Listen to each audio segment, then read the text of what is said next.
بسم اللہ الرحمن الرحیم۔ السلام علیکم، میرا نام احمد نواز ہے اور اپنے اس چینل ارض مقدس پہ میں آپ کو خوش آمدید کہتا ہوں۔ پاکستان کے لیے آج ایک بڑی خوشخبری ہے کہ پاکستان جو پچھلے 10 سال سے قانونی جنگ لڑ رہا تھا ریکوٹیک کے معاملے پر، اس کا آج فیصلہ ہو چکا ہے اور اسی کمپنی کے ساتھ ان کا معاہدہ بھی ہو چکا ہے جو کہ ان کے اوپر جرمانہ لگایا گیا تھا اس کی تلافی بھی کرے گی اور $10 ارب کی انویسٹمنٹ بھی کرے گی۔ یہ پاکستان کے لیے کافی خوش آئند ہے۔ اور اس میں ایک اور جو مزے کی بات ہوئی وہ یہ ہے کہ یہ اب 50-50% پہ کام کریں گے، مطلب 50% وہ کمپنی بیرک گولڈ جس کا نام ہے وہ لے گی اور 50% جو ہے وہ پاکستان لے گا، پاکستان کی حکومت لے گی، جس میں سے 25% بلوچستان اپنا حصہ رکھے گا اور 25% وفاق کو ملے گا۔ پہلے یہ معاہدہ کوئی قریب 75 اور 25 کا تھا، مطلب کہ 25 پاکستان کو ملنا تھا اور 75 دو کمپنیوں کا جوائنٹ وینچر تھا وہ ان کو ملنا تھا۔ اب یہ 50% پہ آ گیا، 50% پہ آ گیا۔ اس کا تخمینہ لگایا گیا ہے کہ تقریباً کوئی 5-6 سال میں اس میں سے آمدن شروع ہو جائے گی جو کہ قریب $100 ارب کے قریب ہوگی۔ اس میں ایک جو اور اچھی بات ہے وہ یہ ہے کہ اس میں 8,000 ملازمتوں کے مواقع ہوں گے اور جو بھی صوبائی ٹیکسز وغیرہ ہیں وہ سارے لاگو ہوں گے۔ مطلب یہ ہوا کہ بلوچستان کو کافی سارا فائدہ ملنے والا اور بلوچستان کی جو عوام ہے ان کے لیے ملازمتوں کا اصول بھی آسان ہو جائے گا اور پاکستان کی معیشت پر کافی سارا فرق پڑے گا۔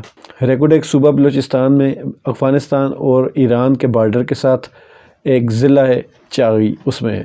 یہ تو ہوئی ان کی قانونی جنگ جو کہ میرے خیال میں کریڈٹ جاتا ہے عمران خان صاحب کے ساتھ، کیونکہ پہلے اس کو جو بھی حکومتیں تھی زیادہ سیریس نہیں لیا اور اس میں جو اچیومنٹس تھی کہ اس کیس میں ہارنے کی وجہ سے اور جرمانہ ہونے کی وجہ سے پاکستان کے PIA کی ملکیت 2 ہوٹل تھے، ایک روز ویلٹ تھا نیو یارک میں اور دوسرا ہوٹل پیرس میں تھا، دونوں کے اثاثے منجمد کر دیے تھے عالمی عدالت نے، جو کہ پہلے وہ بحال ہوئے۔ اس کے بعد اس کمپنی کے ساتھ جو معاہدہ ہوا وہ میرے خیال میں عمران خان صاحب کی ایک کاوش ہے، بلکہ یہ کہنا زیادہ مناسب ہوگا کہ عمران خان صاحب کی بہت ساری کاوشوں میں ایک اور کاوش ہے۔ اب سوچنے کی یہ بات ہے کہ اتنے سارے کام عمران خان صاحب کر رہے ہیں اور یہ جو سارے کام ہیں ان کا فائدہ آنے والی نسلوں کو ہوگا۔ یہ کام کوئی بھی ان میں سے ایسا کام نہیں تھا جو صرف اگلی باری ووٹ لینے کے لیے کیا گیا ہو۔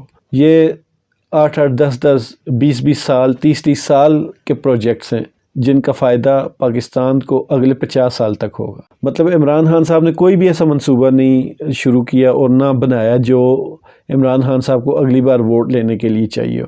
اب 3-4 ڈیمز ہیں، بڑے ڈیمز ہیں جو کہ تقریباً 50 سال تک نہیں بنے اور 50 سال بعد بن رہے ہیں، وہ بھی ابھی 2025-26 میں تقریباً ریڈی ہو جائیں گے اور ان کا افتتاح بھی ہو جائے گا اور وہ اپنا کام شروع کر دیں گے۔ تو اسی بات سے اندازہ لگا لیجیے کہ عمران خان صاحب نے جو قریب کی چھوٹی چیزیں تھیں، یہ گھی، آٹا، چینی، اس پہ کبھی بھی فوکس نہیں کیا۔ شروع سے ہی انہوں نے کہا تھا کہ ملک کو اپنے پاؤں پر کھڑا کرنا ہے۔ جب پاؤں پر کھڑا کرنے کی بات ہو تو پھر یہ چھوٹی چھوٹی چیزیں نہیں دیکھی جاتی، آپ کے مستقبل کی پلاننگ کی جاتی ہے، آپ کے مستقبل کے لیے ہر چیز کو سیٹ کیا جاتا ہے، جو کہ عمران خان صاحب نے کیا اور اس میں کوئی شک نہیں، انہوں نے واقعی ہی اپنی دن رات ایک کر دیے اس ملک کو اپنے پاؤں پر کھڑا کرنے کے لیے۔ اور سب سے بڑی بات، عمران خان صاحب نے اپنے بہت سارے پروجیکٹس عام لوگوں سے چھپا کر رکھے۔ اس کی وجہ یہ تھی کہ کہیں کوئی مسئلہ نہ بن جائے، خاص کر ڈیمز کو لے کر۔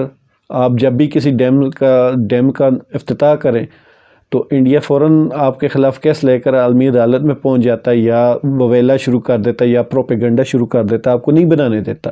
ایسے ہی بہت سارے پروجیکٹس تھے جن میں سے 1-2 ڈیم میں نے بھی دیکھے ہوئے جن کا ابھی تک کہیں بھی میڈیا پہ کوئی ذکر نہیں ہے، لیکن وہ بن رہے ہیں اور مجھے امید ہے کہ تقریباً 2024 25 اور 26 اس بیچ میں کافی سارے ڈیم کا افتتاح ہوگا۔ تو یہ سارے اگر کام عمران خان صاحب نے ہماری قوم کے لیے کیے ہیں تو آپ کیوں گھبرا رہے ہیں؟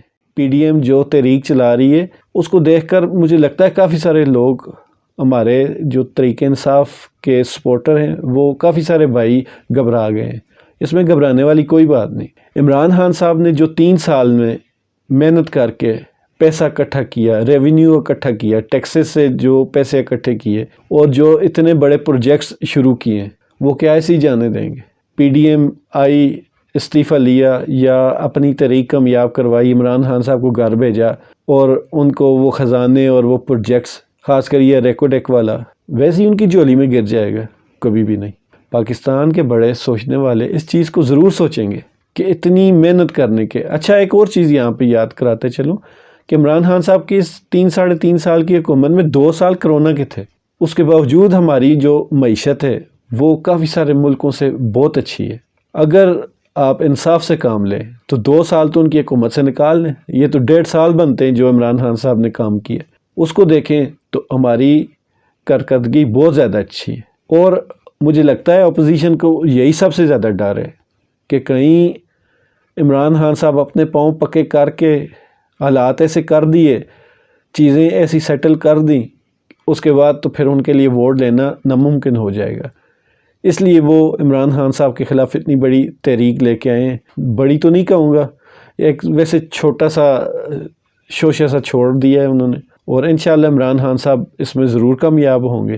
اتنی جلدی سارا کچھ اکٹھا کر کے دوسرے کی جھولی میں دینے والی یہ چیزیں ہیں نہیں، اور سب کو پتہ ہے یہ پکی پکائی دیگ ان کو مل گئی تو انہوں نے وہ نوچ کے کھانا ہے کہ باقی کچھ بھی نہیں بچے گا۔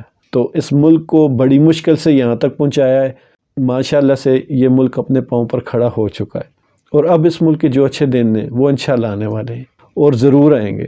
بے فکر ہو جائیں کہ یہ تحریکیں کامیاب ہوں گی، کوئی تحریک کامیاب نہیں ہوگی۔ عمران خان صاحب بھی اس ملک کے وزیر اعظم رہیں گے، اور اگلے 10-15 سال جب تک ان کی زندگی، اللہ تعالیٰ ان کو لمبی زندگی دے، اور وہ تب تک انشاءاللہ وزیر اعظم رہیں گے، کیونکہ اس ملک کو عمران خان صاحب کی ضرورت ہے۔ اور انشاءاللہ تعالیٰ عمران خان صاحب اس ملک کے لیے بہت بڑے بڑے کام کرنے والے، اور اپنے ملک کے لیے بھی دعا کریں، میرے لیے بھی دعا کریں، خوش رہیں، ایمان والی زندگی پائیں۔ اللہ تعالیٰ آپ سب کا حامی و ناصر۔